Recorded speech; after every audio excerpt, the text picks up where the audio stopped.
ಆಪದಾಮಪಹರ್ತಾರಂ ದಾತಾರಂ ಸರ್ವಸಂಪದಾಂ ಲೋಕಾಭಿರಾಮಂ ಶ್ರೀರಾಮಂ ಭೂಯೋ ಭೂಯೋ ನಮಾಮ್ಯಹಂ.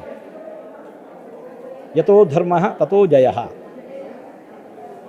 ಸನಾತನ ಸೇವಾ ಸಮಿತಿಯ ಮೂಲಕ ನೀವು ಧರ್ಮವಾಹಿನಿ ಅನ್ನತಕ್ಕಂತಹ ಮಾಧ್ಯಮವನ್ನು ನಮ್ಮ ಸನಾತನ ಸಂಸ್ಕೃತಿ, ಋಷಿಮುನಿಗಳು ತೋರಿಸಿರತಕ್ಕಂತಹ ಸನಾತನ ಧರ್ಮ ಏನಿದೆ ಅದರ ಪರಿರಕ್ಷಣೆಗೋಸ್ಕರವೇ ಮೀಸಲಿಟ್ಟು ಈ ವಾಹಿನಿ ಮೂಲಕ ಶ್ರಮಿಸ್ತಾ ಇದ್ದೀರಿ.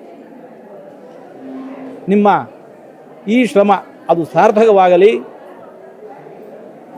ಯತ್ರ ಯೋಗೇಶ್ವರ ಕೃಷ್ಣ ಯತ್ರ ಪಾರ್ಥೋ ಧನುರ್ಧರ ತತ್ರ ಶ್ರೀ ವಿಜಯ ಭೂತಿ ಧ್ರುವಾನಿ ಧರ್ಮತ್ರೆ ಮಮ ಅನ್ನುವ ಭಗವದ್ಗೀತೆಯ ಭರತವಾಕ್ಯ ಈ ವಾಹಿನಿಯ ಮೂಲಕ ಜಗತ್ತಿಗೆ ನಿರಂತರ ಪ್ರಸಾರವಾಗಲಿ. ಈ ವಾಹಿನಿಗೂ ಕೂಡ ಯಶಸ್ಸು ಸಿಗಲಿ ಅಂತ ನಾವು ದೇವರಲ್ಲಿ ಪ್ರಾರ್ಥಿಸ್ತಾ ಇದ್ದೇವೆ. ಎಲ್ಲರಿಗೂ ಒಳಿತಾಗಲಿ.